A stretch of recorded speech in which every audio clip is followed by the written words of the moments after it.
a quien es la secretaria de Educación, Mariela Luege, y a quien tenemos el gusto de recibir acá en el programa. ¿Cómo estás, Mariela? Hola, ¿qué Un gusto tal? tenerte acá en el programa. Gracias. Y lo acompaña Luis Lucero, quien es el director de Gabinetes Técnicos Interdisciplinarios. Un gusto tenerlo acá también en el programa. Buenas tardes. Mariela, ¿le llamó la atención estas cifras o esto tiene que ver con la realidad de una sociedad que bulinea todo lo que no es similar a lo que cree debe ser un prototipo que establece la sociedad del deber ser? En realidad nos hubiese encantado que sean otros los números, ¿no? Pero era una problemática que nosotros ya teníamos en el radar. Es más, acá el licenciado Luis les va a poder contar cuáles han sido nuestras líneas de acción para justamente avanzar sobre esta problemática que los números se han visualizado para la sociedad en general, pero nosotros ya lo teníamos. ¿No? Los resultados, ¿Cómo se llega a determinar ese porcentaje? Los resultados son de las pruebas a aprender del 2023. Nosotros cuando entramos en gestión sabíamos que esto era una problemática propia de las escuelas y que teníamos que tomar cartas en el asunto. Por eso desde los gabinetes el año pasado desarrollamos todo un plan de acción que fue el Programa Provincial de Prevención de la Violencia. Consistió en 3 etapas. La primera etapa fue talleres para estudiantes. La segunda etapa fue talleres desde los estudiantes, pero con los docentes. Y la tercera etapa, un eje muy importante, y aprovechando acá los medios, la familia. ¿Sí? ¿Por qué? Porque muchas veces la violencia se aprende mirando. Se aprende cómo yo imito y trato al que piensa distinto, al que es distinto físicamente a mí, al que tiene elecciones diferentes. Por eso no podían no estar estos actores del sistema educativo. Ahora, bullying existió siempre. ¿Por qué ahora tiene este grado de virulencia o es tal vez que las redes lo ponen de manifiesto? A mí me parece fundamental la visibilización. Y hay un agravante acá, que el bullying, cuando yo iba a la escuela, íbamos a la escuela, se terminaba en el ámbito escolar. ¿Cuál es el agravante de hoy? Las redes sociales. Que la persona que está siendo acosada persiste el acoso más allá de los muros de la escuela. Entonces es una problemática que amerita un tratamiento urgente, más que las consecuencias de esto pueden ser letales. Mariela, y acá el docente juega un rol central, no solamente para la detección, porque advierte, el docente es, digamos, una esponja que absorbe tantas cosas, ¿no? No solamente para la detección, sino para cómo se encamina, se encausan esas situaciones. Así es, el vínculo que entabla el docente con el estudiante es fundamental acá. Muchas veces los adultos no nos enteramos de cosas que pasan puertas adentro de las escuelas, de las aulas, incluso adentro de las habitaciones, los papás por ahí con los dispositivos, ¿no? Es una puerta que se abre, el docente debe actuar, es más, debe pedir ayuda porque por ahí no tiene las herramientas, lo que no puede es mirar para otro lado. También es un rol fundamental el del preceptor en educación secundaria, un rol que estaba un poquito olvidado y nosotros lo estamos visibilizando y lo estamos acompañando desde el Ministerio de Educación con el licenciado Lucero, con un plan de formación y acompañamiento justamente porque el preceptor es la figura que está durante más tiempo en contacto con el estudiante durante la jornada escolar. El profesor disciplinar de las distintas materias puede estar 40 minutos, 80 minutos, va y viene, pero el preceptor está más tiempo. Entonces es una figura fundamental, por ejemplo en este y en otros, ¿no? En otros casos. Y acá el licenciado les va a comentar cómo hemos avanzado también en ese ámbito. Desde el año pasado venimos trabajando, brindando herramientas a los preceptores para contener a los chicos, ¿sí? Y también darles herramientas desde cuál es la adolescencia de hoy y cuáles son las problemáticas del adolescente de hoy. Se le dieron también en otra jornada a los preceptores herramientas para primeros auxilios psicológicos, ¿sí?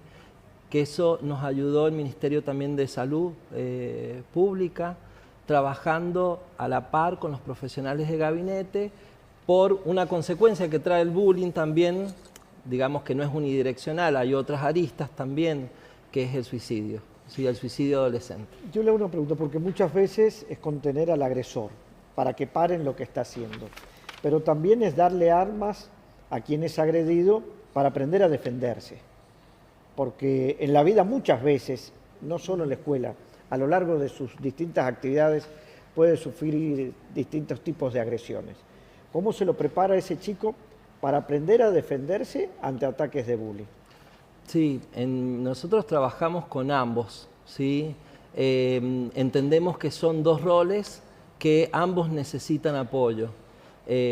Uno necesita desde el aprender a convivir con otros, y el otro por ahí necesita herramientas para poder hacerse valer, respetarse, hacerse respetar, ¿sí? Y poder también manifestar su punto de vista frente a los pares. Por eso nosotros trabajamos, cuando identificamos un caso de violencia escolar, llamamos a las familias de ambos estudiantes.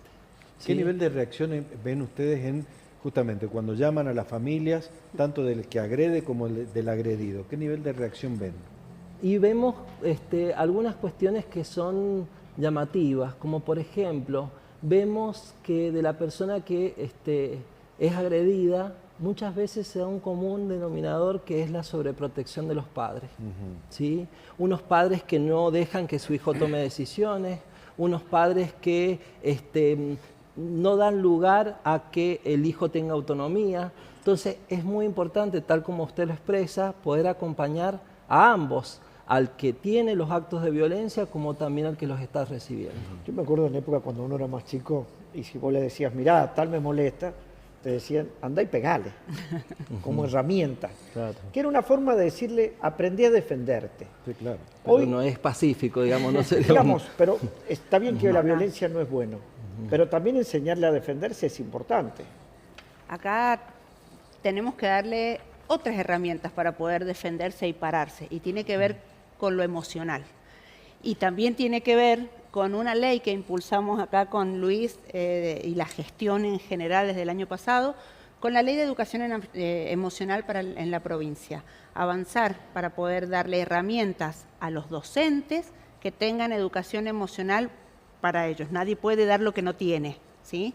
Educación emocional para poder manejar estas temáticas adentro del aula. Educación emocional para darle herramientas a los estudiantes de todos los niveles y modalidades y también a los padres, justamente para que no tengan que decirle defendete de esta manera, sino poder pararse ante las adversidades que se le van a presentar no solamente en la escuela. Nosotros tenemos que prepararlos para la vida. El día de mañana el ámbito laboral puede llegar a ser bastante difícil y no se tienen que rendir ante la primera caída. Tenemos que enseñarles a poder levantarse y enfrentarlo. Nosotros no dejamos de trabajar esta problemática. Este año hemos apostado a darle una segunda etapa a todo este programa que estamos trabajando en la prevención en salud mental. Entonces, por ejemplo, el primer eje es autoestima. Justamente esto que es tan importante para poder defenderme, para poder convivir con otros, para poder respetar a los demás. Y bueno, el segundo eje es tolerancia a la frustración, y ahora también vamos ahora en el mes de agosto con familia nuevamente. Entonces, creemos que este trabajo sistemático resultado nos va a traer. Sin dejar de darle importancia a cada uno de esos puntos. El de la familia siempre gravita. Tal vez sea el elemento determinante del cambio de conducta de un niño, de un adolescente, ¿o no? Sí, nosotros pedimos el acompañamiento de la familia permanentemente, por ejemplo, dentro de estas características comunes que si vemos al agresor, generalmente el chico que agrede quizá ha tenido hermanos que han actuado de esa manera y es el hermano menor, entonces imita un modelo donde ha sido agredido en la familia, o tiene padres que se comunican violentamente, si bien esto no es unidireccional, digamos una causa va a ocasionar la conducta, pero son cosas que tenemos que mirar en la casa. Cómo mis hijos tratan a mis otros hijos, cómo yo me vinculo con mi esposo, con mi esposa, qué vínculo tenemos y cómo resolvemos los problemas. Porque yo no le puedo pedir a mi hijo, deja de golpear pegándole, por ejemplo. ¿sí? ¿Cuándo es que se considera que hay bullying? ¿Cuándo hay una broma y cuándo hay un bullying? Porque hay determinada edad donde las bromas existen. Toda la vida a mí me trataron de cabezona, a vos te habrán tratado de negro. Y era parte de una forma de trato. ¿Cuándo eso deja de ser una broma para transformarse en bullying? Sí, bullying se considera una acción que atenta contra la integridad del estudiante, ¿sí? Y la característica es que es sistemático, ¿sí? La continuidad del problema. Podríamos decir que el acoso escolar es una acción específica que se actúa con violencia, ya el bullying es la continuidad sistemática de ese acoso. Porque esto existía, como decía Mariano, comparto plenamente, existía, todos lo hemos tenido, quién más, quién menos. Las redes sociales han cambiado las reglas de juego. Totalmente. ¿Es así? Sí, las redes sociales, pero también yo creo que nosotros hemos evolucionado como sociedad. Estamos visibilizando y en la escuela estamos... Antes, por ejemplo, no se hacía cumplir el acuerdo escolar de convivencia, hoy sí. Hoy el acuerdo escolar de convivencia a la persona que agrede a otro y le corresponden medidas, ¿sí? Cada escuela tiene institucionalmente su acuerdo, pero nosotros tratamos de que no se haga vista gorda en esta temática. ¿Por qué? Porque para los chicos es fundamental que nosotros como adultos los cuidemos. ¿Los grupos de WhatsApp de padres colaboran o no? Son una herramienta valiosísima de comunicación. Y como todo, si se usa para el bien, hace bien, y si se usa para el mal, hace mal. Yo creo que tiene que ver con los acuerdos, ¿no? Y el respeto, es primordial. No puedo, muchas veces hay gente que se escuda detrás de un número de teléfono o detrás de un mensaje de una red social para decir cosas que no creo que se atreverían a decirlo. ¿Sabe por qué lo digo, Mariela? Yo he visto muchos grupos de padres donde se le quita autoridad a través del WhatsApp a los docentes. Y parte de lo que sí había antes era un respeto y donde la palabra del docente era la jerarquía que marcaba la autoridad en el curso. Hoy cualquier padre se considera con derecho a quitarle esa jerarquía o esa autoridad al docente, y muchas de las cosas que pasan a veces en los colegios tienen que ver con esa pérdida de autoridad. Por eso le pregunto si siempre funcionan o en no algunos terminan casos muchas sí, veces hay puertas generando más adentro. problemas. En realidad se ve en el WhatsApp, como dices vos, Mariano, pero esa desautorización docente se da puertas adentro del hogar, ¿no? Cuando yo no le doy importancia a la palabra del docente, cuando no me importa, cuando yo enseño a mis hijos a transgredir la norma. El hecho de transgredir un acuerdo de convivencia o una regla institucional, yo le estoy enseñando a ese niño a que el día de mañana puede transgredir la ley. ¿Sí? Esto avanza, ¿no es cierto? Y hoy por hoy muchas veces nos encontramos con que las familias quieren que las instituciones se adecúen a sus vidas personales. Por eso hacen presión, porque mi hijo tiene que ir a tal lugar, entonces va a llegar más tarde. Si tiene, no sé, qué sé yo, una fiesta, lo voy a retirar antes. Entonces le estamos restando como familia y como padres la importancia y el rol que debe tener la educación en la vida de un niño. Esos niños, esos adolescentes los hacen vivir en un contrasentido. Digamos, esa dualidad los desorienta definitivamente. Exactamente. ¿O no es así? Y yo creo que un concepto fundamental que tenemos que saber y sobre todo focalizar, los adultos que estamos en la escuela, familias, personal de servicio, gabinetistas, docentes, todos educamos.